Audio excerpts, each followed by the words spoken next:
আলহামদুলিল্লাহ, আমাদের চীনা হাঁসের যে ডিমগুলো আমরা দিয়েছিলাম হাঁসের নিচে সেগুলা কিন্তু ফুটে গেছে। হাঁসগুলো আসলে খুবই হিংস্র, এখন তারও হিংস্র হয়ে যাবে। আর বাচ্চা যেহেতু ফুটেছে, এখানে মুরগির ডিম নিয়ে বসে আছে, এখানে আরেকটা হাঁস ডিমে বসে আছে।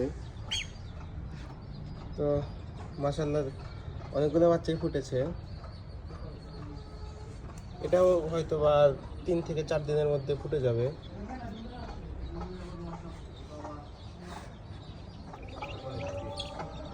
মাশাআল্লাহ এখানে কিন্তু অনেক কালারফুল বাচ্চাও হয়েছে, মোটামুটি সবগুলোই হয়েছে। আর এটাও হয়ে যাবে। আজান কিন্তু দিয়ে দিছে, মাত্রই ফুটে বের হইলো।